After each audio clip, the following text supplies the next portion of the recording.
ఇక మన తెలంగాణ ప్రాంతానికి సంబంధించి చూద్దాం. ఈయన పేరు రాహుల్ గాంధీ కదా, మీ అందరికీ తెలుసు కదా. ఏడ కూర్చున్నాడు? ప్రధాని నరేంద్ర మోడీ ఇంటి ముంగట కూర్చున్నారు రాహుల్ గాంధీ, ప్రియాంక గాంధీ, దాంతోపాటు 2 రాష్ట్రాలకు సంబంధించిన ముఖ్యమంత్రి. మరి రాహుల్ గాంధీ, నీ ద్వంద్వ నీతి ఏంది?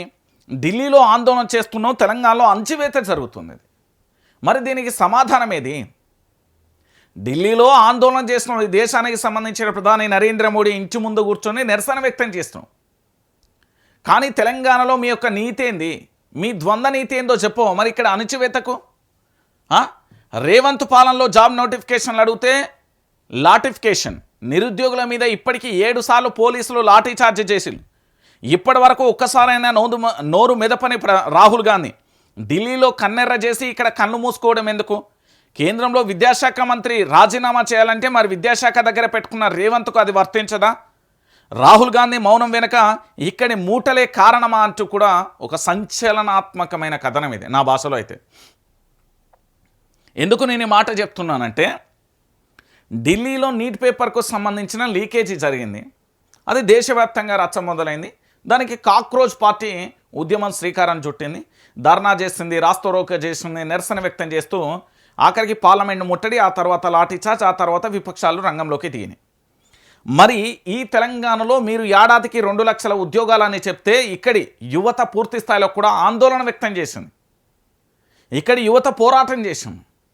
వాళ్ళను అరెస్టు చేయడమే కాకుండా కనీసం నియత లేని పార్టీగా మీది వాళ్ళ మీద తిరిగి ఎఫ్ఐఆర్లు కూడా నమోదు చేస్తున్న దుర్మార్గమైన ప్రభుత్వం.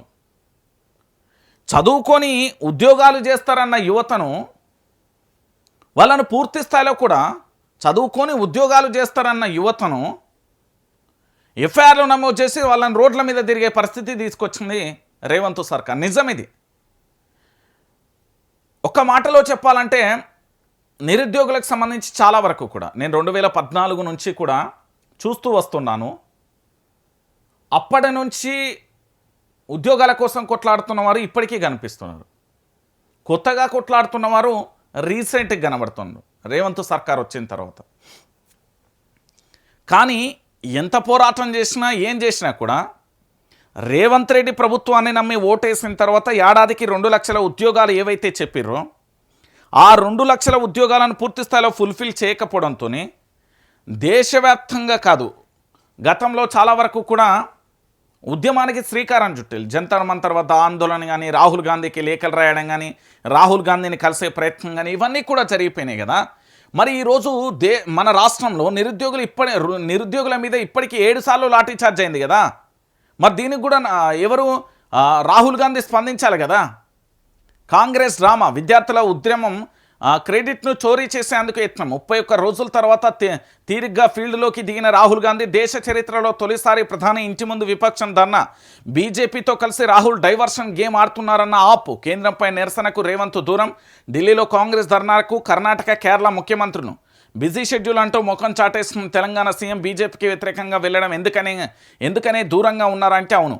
ఇంకొకటి ఇక్కడ ఏంది, కర్ణాటకకు సంబంధించి కాంగ్రెస్ ప్రభుత్వం అధికారంలో ఉంది, కేరళకు సంబంధించి కాంగ్రెస్ ప్రభుత్వం అధికారంలో ఉంది. తెలంగాణ రాష్ట్ర ముఖ్యమంత్రి యనుమల రేవంత్ రెడ్డి మాత్రం పోలే.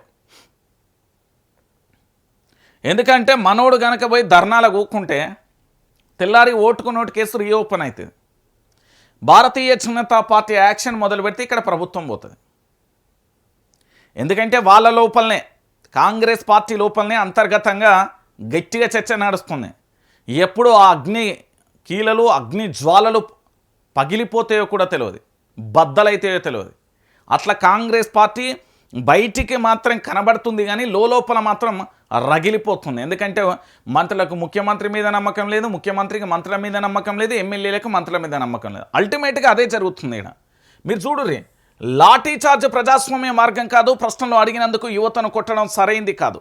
పార్లమెంట్లో నిలదీస్తాం. మంగళవారం ఢిల్లీ విద్యార్థులపై పోలీస్ చర్యను ఖండిస్తూ కాంగ్రెస్ అగ్రనేత రాహుల్ గాంధీ చేసిన వ్యాఖ్యలు ఇవి. మరి ఇప్పుడు మాత్రమే కాదు, ఆగస్టు 2025లో ఢిల్లీలోని రామ్లీలా మైదానంలో ఎస్ఎస్సి విద్యార్థులపై లాఠీచార్జ్ను సైతం ఖండించారు. బీహార్ రాజధాని పాట్నాలో కూడా బీసీపీ ఎస్సీ టీచర్ అభ్యర్థుల మీద కూడా జరిగిన లాఠీచార్జ్ను ఖండించడం.